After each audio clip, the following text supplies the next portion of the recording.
इस टॉपिक में हम मोमेंट जनरेटिंग फंक्शन के बारे में डिस्कस करेंगे।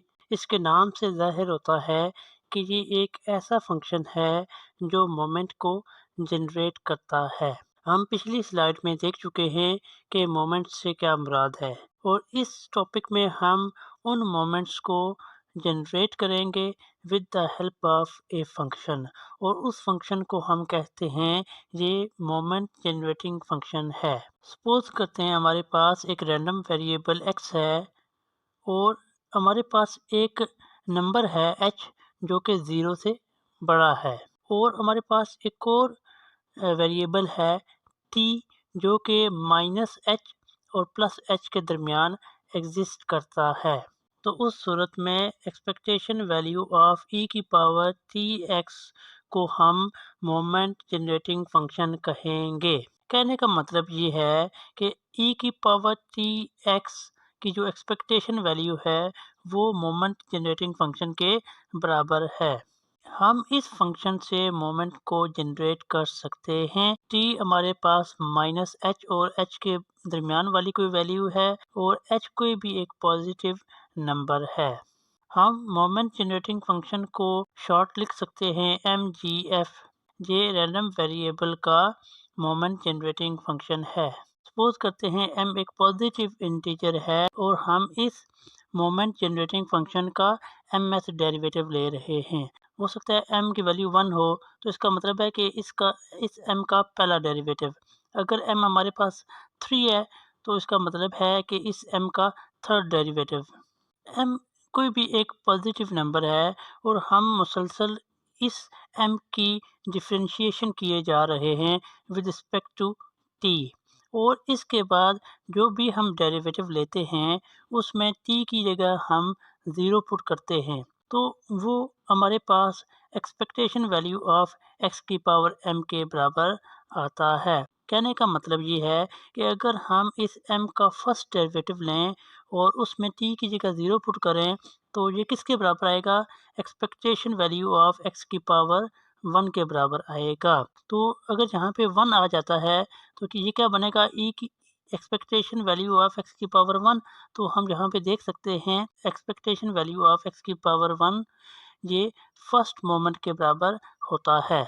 अगर हम इस m का सेकंड डेरिवेटिव लें और m की जगह 2 पुट करेंगे और t की जगह 0 पुट करेंगे तो ये बनेगा हमारे पास एक्सपेक्टेशन वैल्यू ऑफ x की पावर यहाँ पे 2 आएगा। तो ये बनेगा एक्सपेक्टेशन वैल्यू ऑफ x की पावर 2 जहाँ पे हम देख सकते हैं ये सेकंड मोमेंट के बराबर है। तो इसीलिए हम ये कहते हैं ये ऐसा फंक्शन है जो मोमेंट को जनरेट करता है, इसलिए हम इसको कहते हैं ये मोमेंट जनरेटिंग फंक्शन है।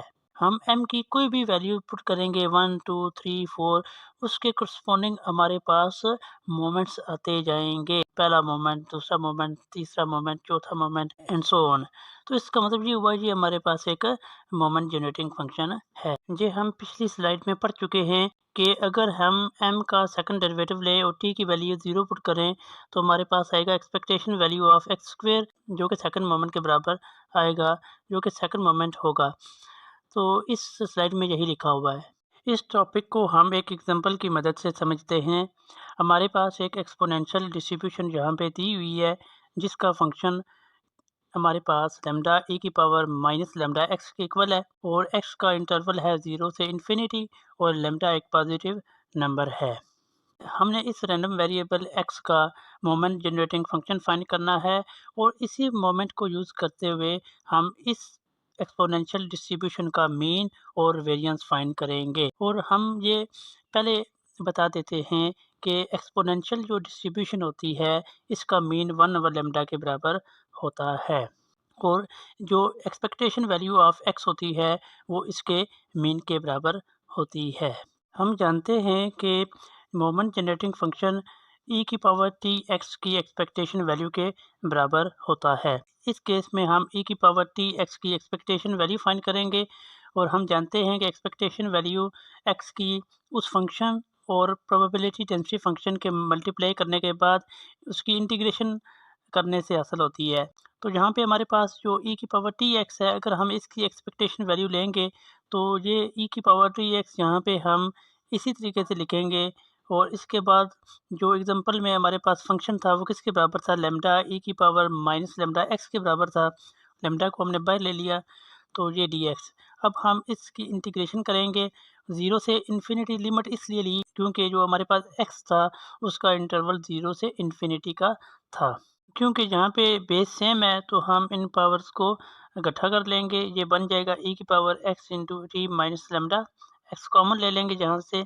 हम जानते हैं कि e की पावर x की इंटीग्रेशन होती है e की power x divided by e की पावर में जो भी फंक्शन होगा उसको उसका डेरिवेटिव लेंगे, इसे डिवाइड कर देंगे। तो यहाँ पे e की power x into T minus lambda इसी तरीके से आ जाएगा। e के बगैर जो यहाँ पे पावर में है इसका डेरिवेटिव किसके बराबर है, t माइनस लेमडा के बराबर है।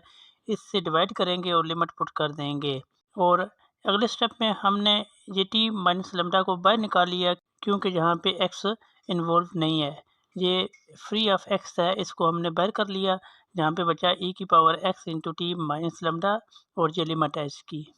इसके बाद हम लिमिट्स पुट करेंगे तो यहाँ पे आ जाएगा e की पावर माइनस इन्फिनिटी और यहाँ पे आ जाएगा e की पावर 0। अगर हम इसमें देखें तो e की पावर माइनस इन्फिनिटी 0 के बराबर होता है और e की पावर 0 1 के बराबर होता है। अगर हम इसको हल करें तो ये किसके बराबर आता है, ये ब्रैकेट में जो टर्म्स हैं ये किसके बराबर आएंगी, ये -1 के बराबर आएंगे। क्योंकि ये -1 आ रहा है तो इसका जो सोल्यूशन है वो कन्वर्ज नहीं करेगा। तो यहाँ पे हमारे पास एक नेगेटिव टर्म होनी चाहिए ताकि हम इस नेगेटिव टर्म को इस नेगेटिव टर्म से मल्टीप्लाई करें तो ओवरऑल ये जो सोल्यूशन है ये पॉजिटिव हो जाए। ये एक ही सूरत में पॉसिबल है कि अगर हमारे पास जो लेमडा है वो टी से बड़ा हो। क्योंकि अगर लेमडा टी से बड़ा होगा तो यहाँ पे क्या आएगा, एक नेगेटिव टर्म आएगी। तो इस सूरत में हम क्या करेंगे, इन दोनों को मल्टीप्लाई करके एक पॉजिटिव नंबर हासिल कर लेंगे। तो इसीलिए यहाँ पे ये कंडीशन लिखी हुई है कि lambda is greater than T, तो टी माइनस लेमडा एक नेगेटिव नंबर होगा। तो अगले स्टेप में हम इनको जब हल करेंगे तो यहाँ पे हमारे पास जवाब आ जाएगा लेमडा ओवर, यहाँ से जो माइनस आएगा तो ये माइनस से जब मल्टीप्लाई करेंगे ये लेमडा माइनस टी हो जाएगा। किस केस के लिए, टी लेस देन लेमडा के लिए। हमारे पास मोमेंट जनरेटिंग फंक्शन आ गया। ये किसके बराबर है, lambda over lambda minus T के बराबर है। और अगर हम इसका फर्स्ट डेरिवेटिव लेते हैं और टी की वैल्यू 0 पुट कर देते हैं तो हमारे पास फर्स्ट मोमेंट आ जाएगा। ये हमारे पास एक्सपेक्टेशन वैल्यू ऑफ ई की पावर एक्स आ जाएगा जो हम इस स्लाइड में देखेंगे। सबसे पहले हम इस मोमेंट जनरेटिंग फंक्शन का डेरिवेटिव लेंगे जहाँ पे इस स्टेप में डेरिवेटिव लिया हुआ है और m की वैल्यू यहाँ पे पुट की है। तो इस स्टेप में इन्होंने इसका डेरिवेटिव लिया। डेरिवेटिव लेने के बाद ये स्टेप आ गया। m का फर्स्ट डेरिवेटिव लिया तो ये इसके बराबर आया।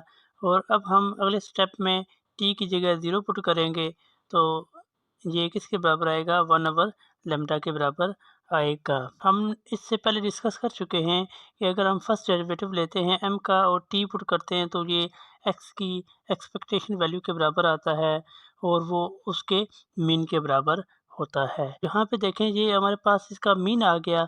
मीन क्या आया, 1 ओवर लेमडा, और ये बिल्कुल मैच कर रहा है एक्सपोनेंशियल डिस्ट्रीब्यूशन के मीन से। हमने स्टार्ट में डिस्कस किया था कि एक्सपोनेंशियल डिस्ट्रीब्यूशन का जो मीन होता है वो 1 ओवर लेमडा के बराबर होता है। तो यहाँ पे ये 1 ओवर लेमडा के बराबर आ गया। तो इसका मतलब यही हुआ कि हम मोमेंट जनरेटिंग फंक्शन से मोमेंट को जनरेट कर सकते हैं। अगर हम वेरिएंस फाइंड करना चाहते हैं तो उस सूरत में हमारे पास expectation value of X square होनी चाहिए। Expectation value of X square किस सूरत में आएगी, जब हम m का सेकंड डेरिवेटिव लेके उसमें t की वैल्यू 0 पुट करेंगे। दूसरे अल्फाज में हम ये कहेंगे कि अगर हम रैंडम वेरिएबल x का वेरिएंस फाइंड करना चाहते हैं तो इस m का सेकंड डेरिवेटिव लेना पड़ेगा, उसमें t पुट करना पड़ेगा, वो expectation value of X square के बराबर आएगा। पिछली स्लाइड में हमने फर्स्ट डेरिवेटिव फाइंड किया था m का, तो इस स्लाइड में हम सेकंड डेरिवेटिव फाइंड करेंगे। सेकंड डेरिवेटिव फाइंड करने के बाद जो जवाब हमारे पास आएगा वो किसके बराबर आएगा, 2 lambda over lambda minus T की पावर 3। यहाँ पे हम t के हिसाब से डेरिवेटिव ले रहे हैं। यहाँ पे t नहीं है तो लेमडा हम बाहर निकाल लेंगे, तो बाकी लेमडा माइनस टी की पावर -2 का डेरिवेटिव लेंगे। पावर रूल लगाएंगे, जहाँ पे -2 से मल्टीप्लाई करेंगे, एक पावर में कमी करेंगे और पावर के बगैर लेमडा माइनस टी का डेरिवेटिव -1 के बराबर होता है, इससे मल्टीप्लाई करेंगे तो ये हमारे पास इसका सेकंड डेरिवेटिव आ जाएगा। पिछली स्लाइड में देखा कि m का सेकंड डेरिवेटिव इसके बराबर है। अब हम इस डेरिवेटिव में t की वैल्यू 0 पुट करेंगे तो हमारे पास जो जवाब आएगा वो 2/λ² के बराबर होगा। इसका मतलब ये है कि ये सेकंड मोमेंट है। इस स्लाइड में हम शॉर्टकट फॉर्मूला लगा के वेरिएंस फाइंड करेंगे कि इस डिस्ट्रीब्यूशन का वेरिएंस किसके बराबर होता है। पिछली दोनों स्लाइड्स में हम एक्सपेक्टेशन वैल्यू ऑफ x² और expectation value of x find कर चुके हैं। इन दोनों को माइनस करेंगे तो हमारे पास जो जवाब आएगा वो रैंडम वेरिएबल x का वेरिएंस होगा।